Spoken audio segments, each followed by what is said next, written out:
Hey,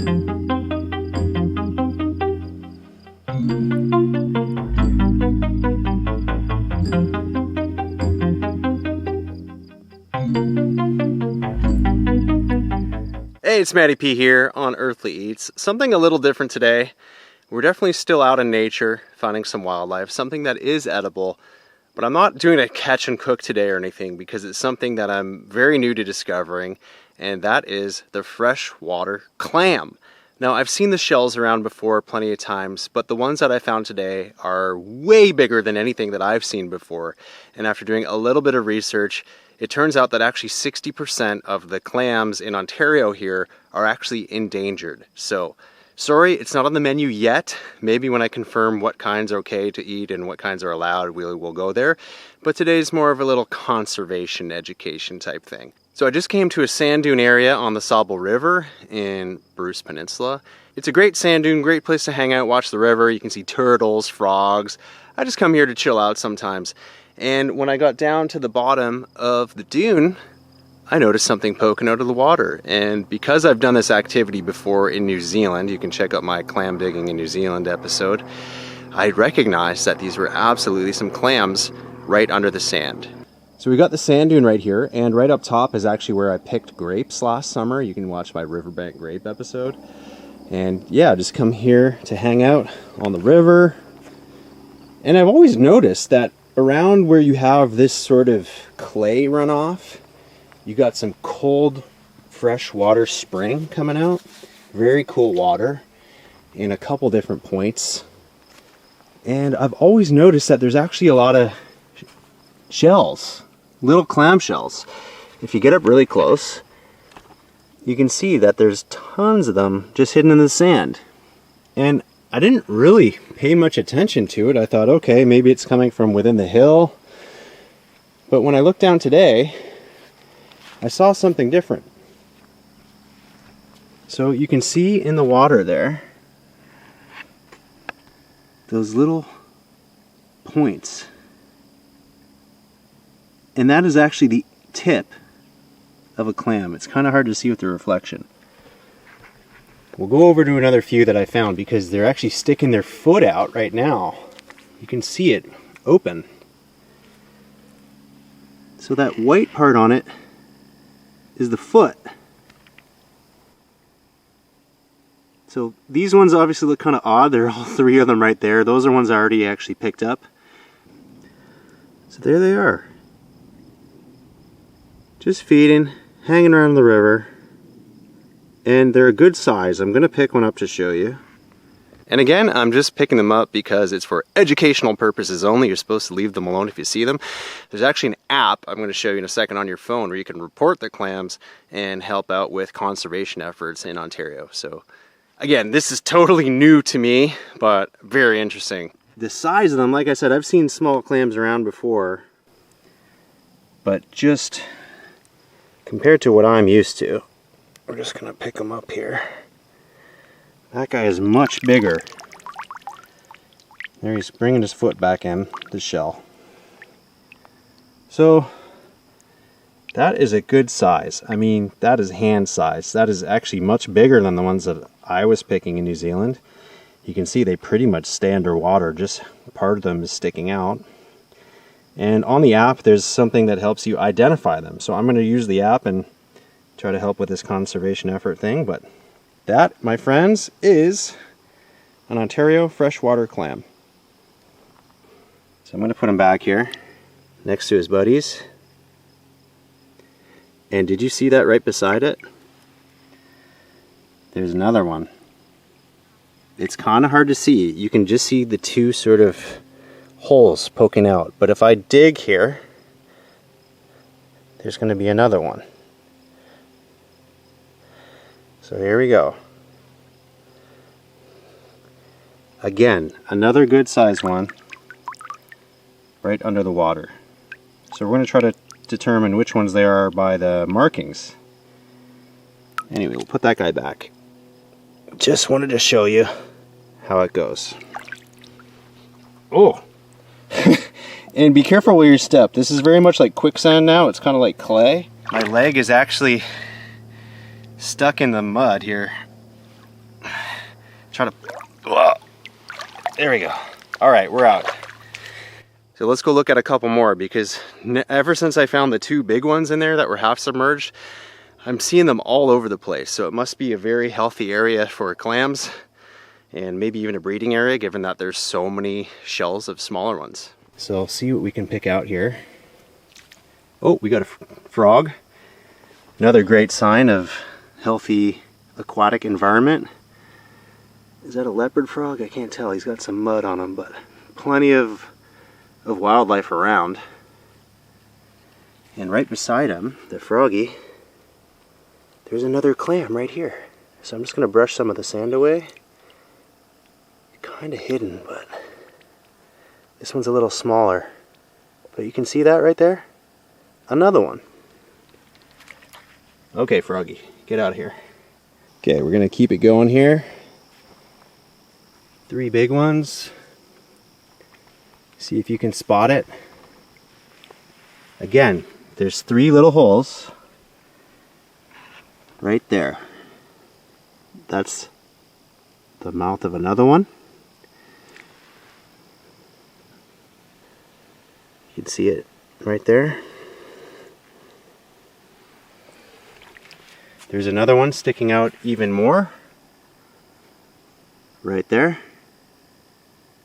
So they're really all over the place, and the size of them is giant compared to what I've seen in the past.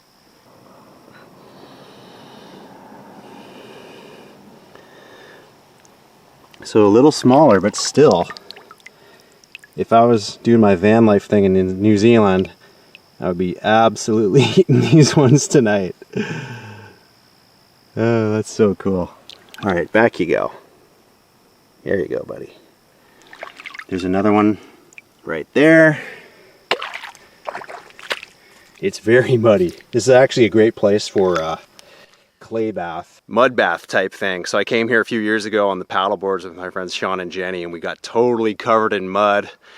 Took some pretty ridiculous pictures and some videos just on the phones, but is it good for your skin? I don't know. I would assume so. I mean, they sell Dead Sea mud for probably $50 a package. Maybe I should start packaging Sauble Beach mud and make a spa deal out of it. Yeah, it feels real nice on the skin, and there's a cool water spring. I'm not sure exactly where the water's coming from, but it must be from underground because it's very, very cold compared to the river. The river's actually quite warm. And when you walk up here, you can actually hear some, oh, there's another froggy. Bye, froggy. You step on the ground and it makes a crazy sound sometimes.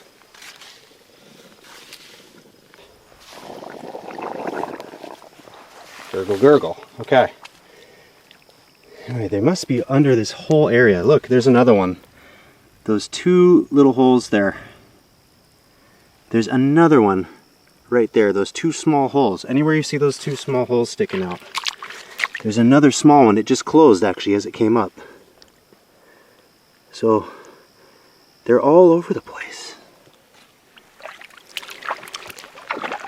So I moved a little farther over from the spot with the spring. I'm still seeing a ton of those 2 little holes, which is a dead giveaway that you got a clam there. Am I the only one that gets excited by this? I don't know. I hope people watch this video and get as stoked as I do. Maybe I'm just a weirdo, who knows? There's definitely still some more spring water running out, you can see there.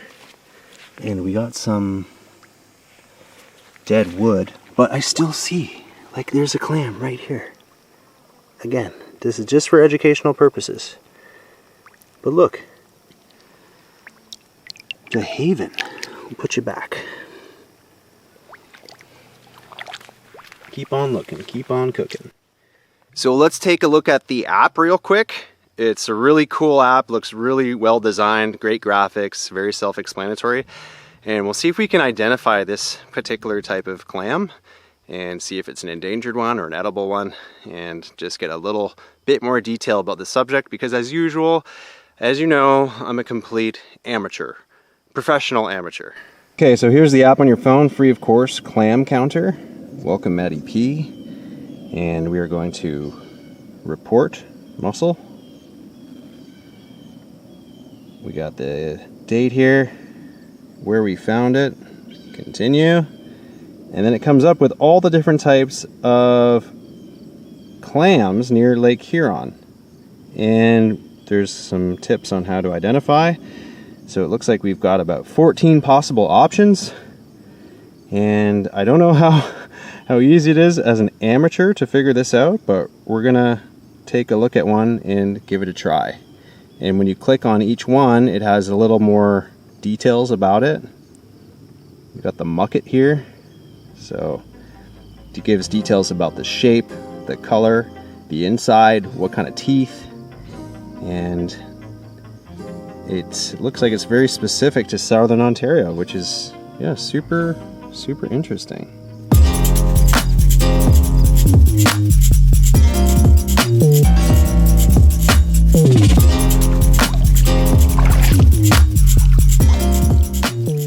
Let's see if we can do some ID. Sort of a white foot when you open it up. It's got brownish gray and kind of yellowy and black areas. And take a look at the app and see what other details we can find. So the first thing they have on the list is the mucket. Complete oval, which, you know, that looks very much like this. Heavy. It definitely feels heavy. And complete hinge teeth. I'm not sure exactly what that means, but the app has pretty good detail. Now, when I'm looking at that picture, that looks very similar to me, so maybe this is one of the more common ones. So, shark shell is dark brownish, yellowish, greenish with broad green rays. Okay, I don't see any green particular rays on it. Inside is white, so we got that. Now we're getting into some more scientific stuff. Beak sculpture. Man, I don't know. Could be my muscle. Okay, so you can click on the bottom. But when you see the other ones that it compares to, elk toe, you know, it's not triangular. So that takes those off the list. The three ridge is quadrate. A cylindrical paper shell. It doesn't seem to be that same color. Inside is bluish white, so okay, I don't think it's that one. Fat mucket is elliptical. Okay. Creek heel splitter. Black sand shell. I mean, I guess they all do look kind of similar. But to me, that looks very much oval. Definitely very round. So I think I would go with the first one. Like the mucket. That looks exactly like what I'm seeing. So let's say click on could be my muscle. It's alive. Continue. There's more than 5. Yep. Continue. We are on a river. Continue. Please take a photo of your muscle. Okay. So then you got to take a photo of the beak. So I guess that's this back part. So I'll add a photo of the beak here.